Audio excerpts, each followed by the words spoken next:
Sarah is a conservation technician at the Materials Conservation Collaborative in Philadelphia. She assisted the conservation of various landmarks in greater Philadelphia area, including the Rodin Museum, numerous others. She earned her master's degree at Columbia School of Architecture, and she's here to present her thesis work, actually. So I'm going to hand it over to you because you can tell it better than I. Just a little piece of my thesis. That's it, just a little smidge. So we're almost there, guys. Okay. Hi, my name is Sarah Rodiano, and today I will be speaking on Isaiah Zagar's materials and techniques. First, I'll give you a little background into who he is and his work, and then I will describe the variety of materials he uses, and lastly, his construction methodology. I hope this presentation will give you a rough sketch of Isaiah Zagar's contribution to the genre of art environments, and will give you a better understanding of how this artist creates his work. To date, Zagar has received some attention, but no conservation work has been done on anything that he's created, minus the fact that Isaiah, who is still alive, luckily, every time something falls off, he'll put it back on. Understanding how Zagar's work is constructed and what it's constructed of, and recognizing its value is an essential step towards ensuring its preservation in the future. So it's not at the state of a lot of these other sites yet, but hopefully we'll get there. Isaiah Zagar is a Philadelphia artist that creates large-scale architectural mosaics that use non-traditional materials such as South American folk art, cut mirror, found objects, and ceramic tiles embedded in a unique, brightly colored grout. Zagar is best known for Philadelphia's Magic Gardens, which is seen on the screen, PMG. And it's actually the only piece of Zagar's work that has any preservation at all. It was purchased by a community group, a nonprofit founded for him. So that's the only one that's saved out of his total of 125 mosaics in the Philadelphia area. Zagar is, okay, so PMG is really his opus. It's at the center of the citywide art environment that he's created.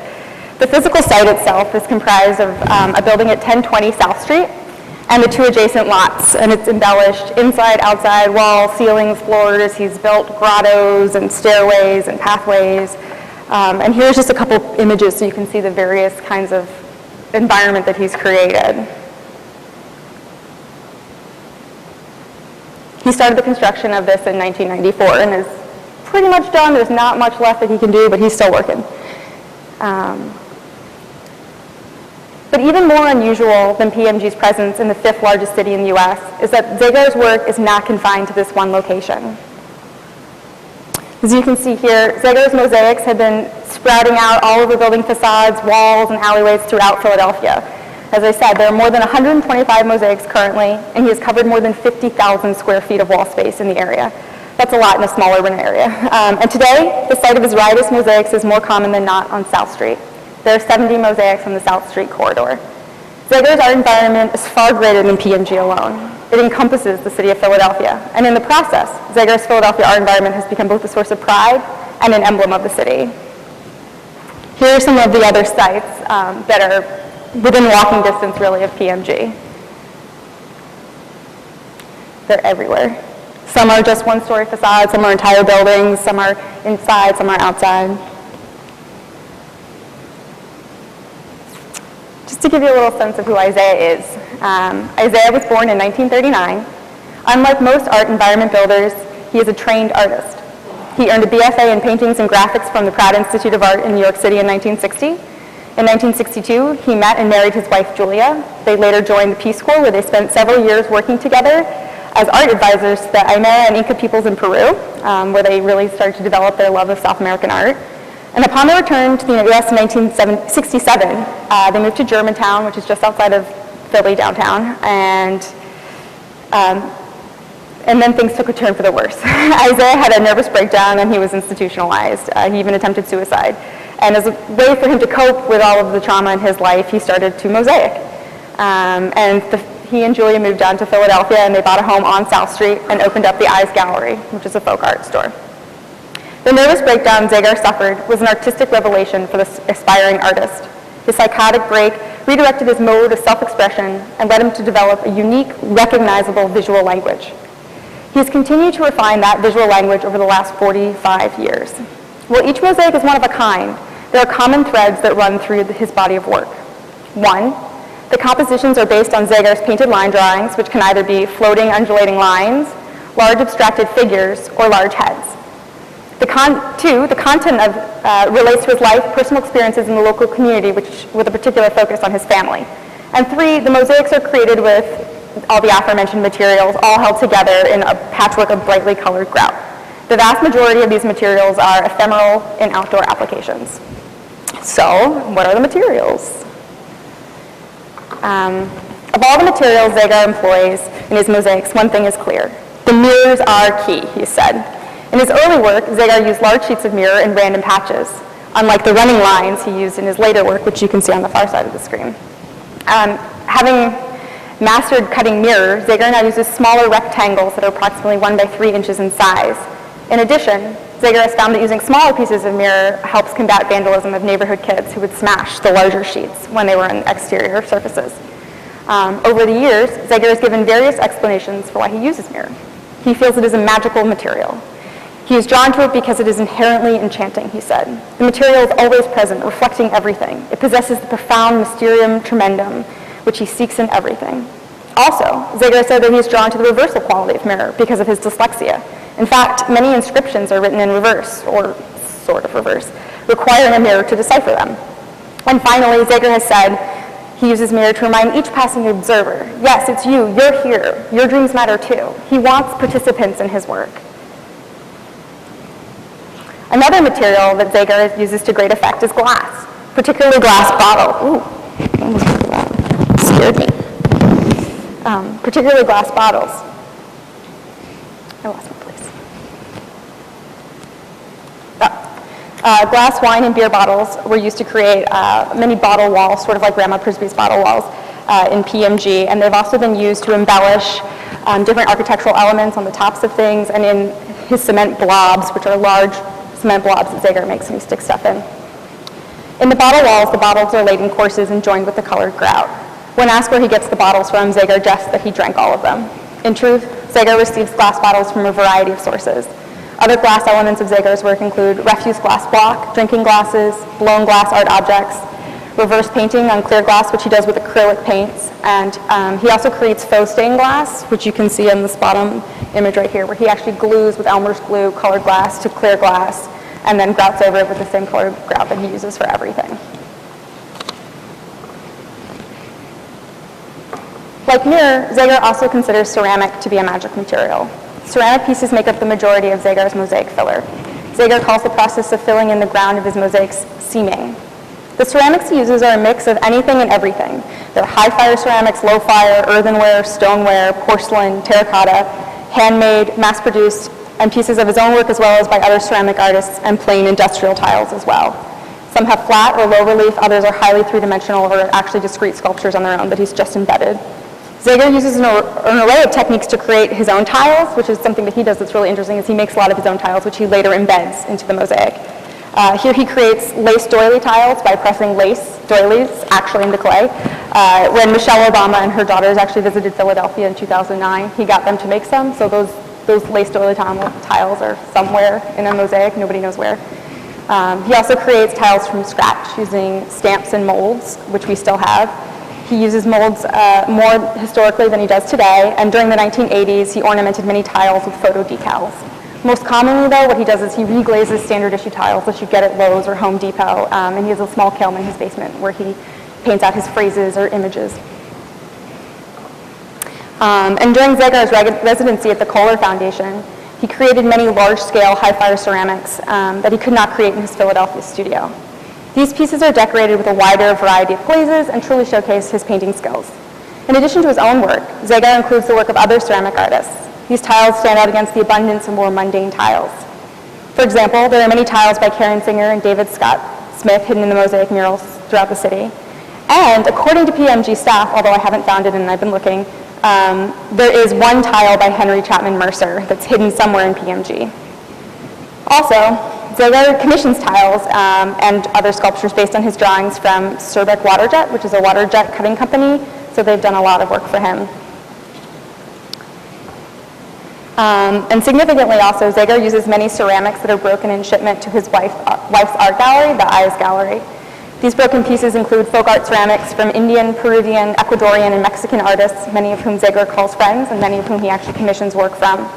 Some of the distinguished folk artists showcased in Zagar's work include the Martinez family, oh, okay, I'm going to mispronounce these, I'm really sorry, of the Oaxaca region, Candelario Medrano, and Jorge Wilmot.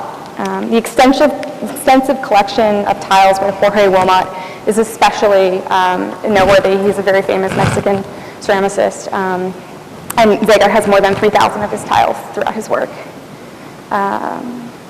Zagar's mosaics are also incorporated a variety of other materials, much like all these other artists. He uses stone, slate, marble, shell, metal sculptures, a lot of bicycle wheels. He also incorporates photographs, which are just stuck in the cement, entire painted canvases, hand-carved wooden elements, paper mache, and plastic objects. Zagar has built such a reputation that people often donate their broken or surplus tiles to him. Neighbors, friends, and fans all bring him material they have or find. Companies such as Surbeck Waterjet and Lowe's donate their scrap or damaged material. Some homeless people apparently have even contributed found items. And of course, Zagar himself is a notorious dumpster diver, always accumulating treasures from dumpsters and abandoned buildings. All of these materials are held in place with what is my favorite material of all, which is Zagar's candy-colored cement grout. This is an image from a ceiling, actually, inside the PMG in his studio in the back. The grout is comprised of liquid colorant, Portland cement, he tries to use white when he can get a hold of it, and fine white sand. Originally, Zagar used acrylic paints to color the grout. Now he uses chemical dyes, such as universal colorants from Pratt & Lambert chemical dyes or chroma color dyes. Zagar rejects using colorants designed for concrete because, quote, they tend to look like my dyes when my dyes have been bleached by the sun and used in the rain. They are not rich in color, they are very bland for the most part, end quote.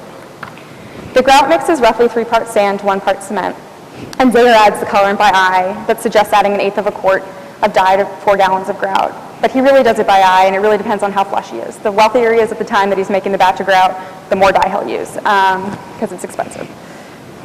Water is also added by eye. It's all craft process.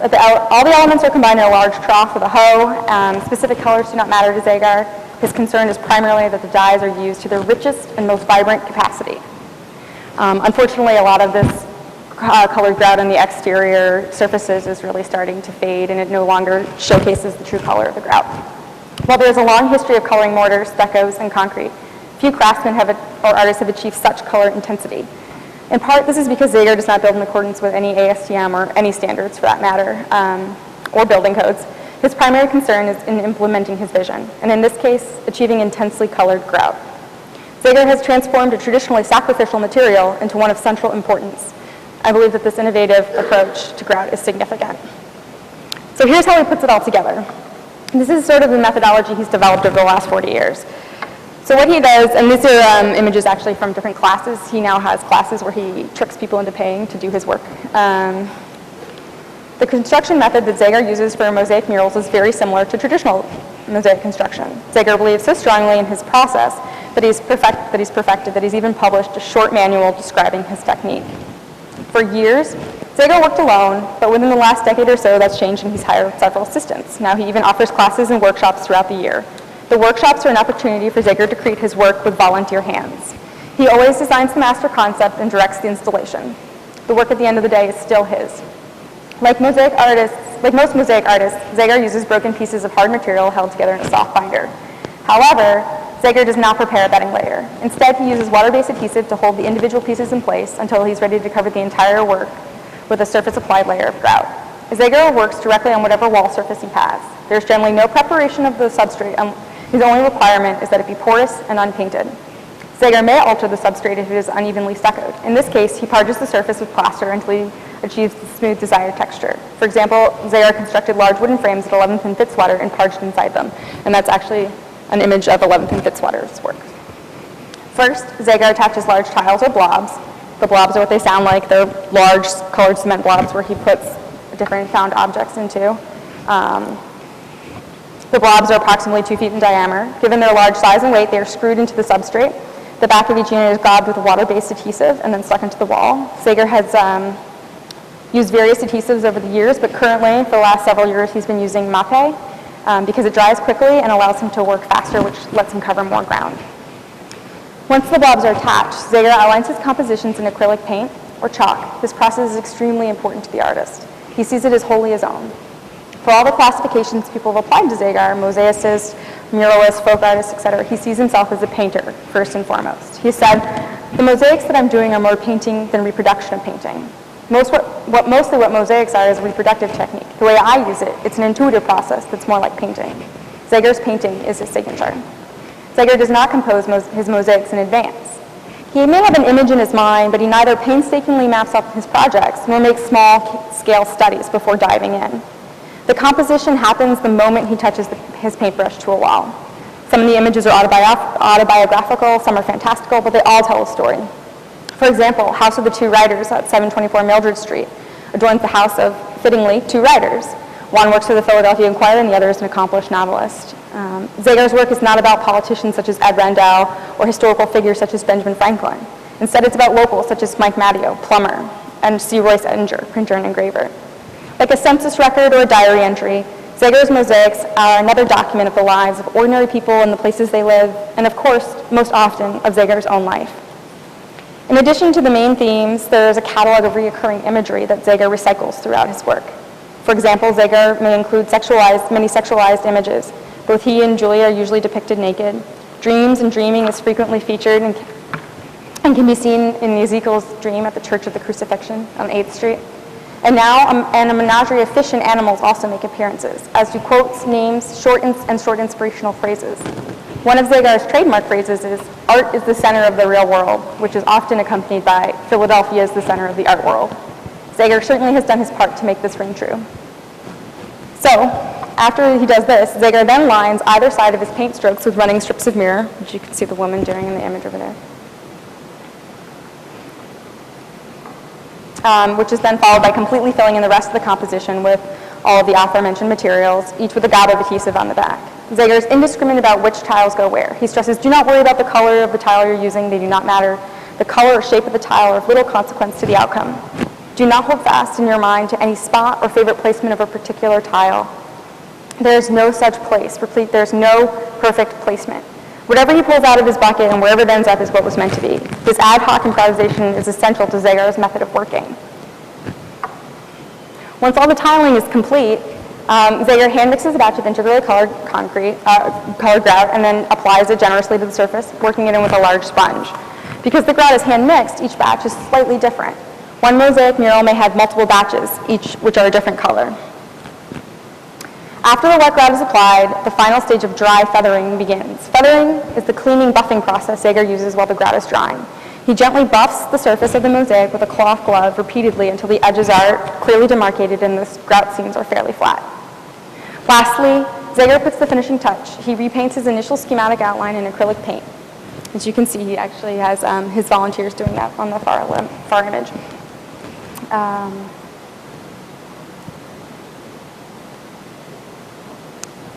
The painted lines replicate the original composition that he drew and delineate the silhouettes that had become lost in the loud, chaotic mosaic. While Zagar's unique materials and construction methods lend strength to his stunning compositions, they also create a conservation nightmare, or dream, depending on your point of view. Indeed, Zagar's mosaics have already begun to deteriorate in a variety of ways, and in some cases, as a direct result of Zagar's materials and methods. For instance, often Zagar's work expands over one or more buildings, walls or surfaces, and at that joint between the two buildings, there's often a vertical crack that disrupts the work. Cracks are also prone to occur at the corner of buildings and are appearing in several columns at PMG. Also, metal elements, both sculptural and structural, are rusting, wooden objects are rotting, and the mirror, which makes up a predominant visual component of his mosaics, are desilvering. Also, troublesomely is that the grout is becoming clouded over with sort of a white haze. These are only a handful of the many conditions that need to be addressed in the conservation and maintenance protocols in the years to come. In conclusion, hopefully I've helped give a better understanding of Zagar's artistic process, materials, and construction methodology, and that this will help future efforts to conserve Zagar's art environment. More research, scientific analysis, and testing is necessary to better understand the many material deterioration issues currently present in Zagar's work. And of course, the preservation challenges Zagar's work faces are far greater than the conservation challenges alone. Thank you.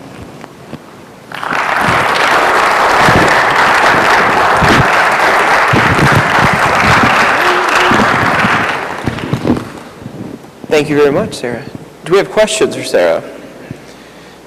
Dennis.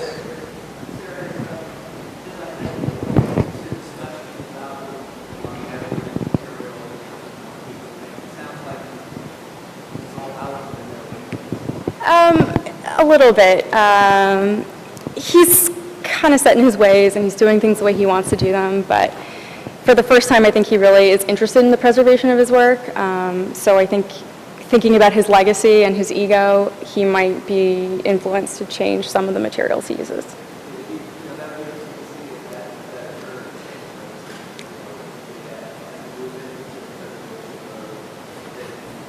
I can't.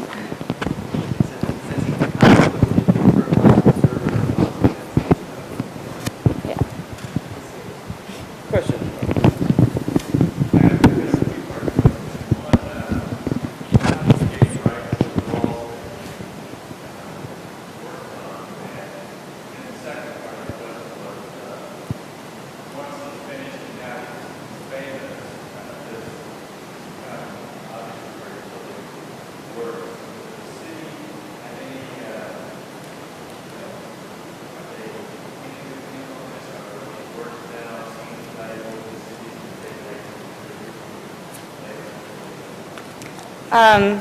To answer your first question, a lot of the walls I think that he did originally, he did not have permission to do. He just did it.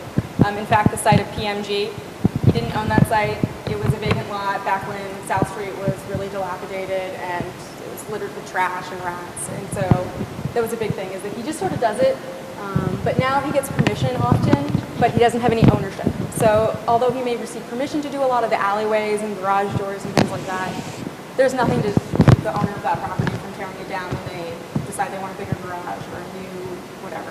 So that's one piece. And the other piece is that, no, I don't think that the city of Philadelphia is so invested necessarily. Maybe you have a...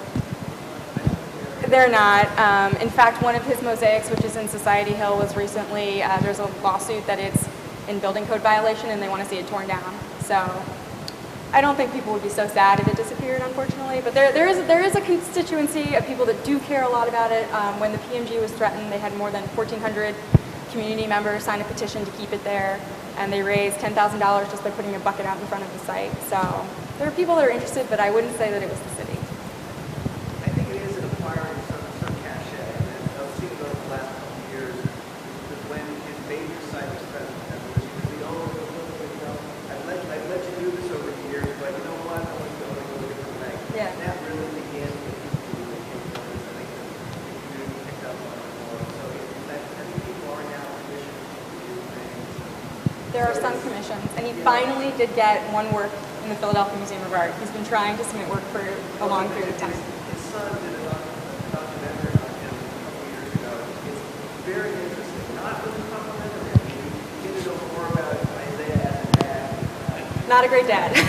Yeah, they're will not have been father of the year award. But it's a very interesting film. Yeah. Yes. No, I understand how it fits into the context of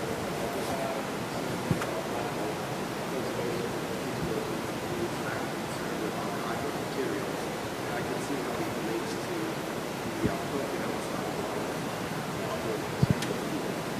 but on the other hand, you consider his autistic background, and you also consider the fact that he actually has the ability to communicate with others and get them and actually train them. How would you characterize him as a type of artist this conference is about the life path? I mean, I think that a lot of what the conference is doing in general is breaking down those boundaries between what's an outsider artist and an insider artist, kind of. So I don't know that I feel like that classification matters as much as just stating the work, if that makes any sense. Well, it makes sense as a statement of opinion of you. That's how I But I'm not sure if the conference is breaking down those boundaries. I think his compulsion for obsession and passion transcends his training. That's it. I mean, he may have gone to craft, but that was just a lot of really learning in craft. Yeah. But it is an interesting question. Yeah. But I think his emotion is that the time he spent on something. All of that fits into it. So yeah, I think we're going to try to break down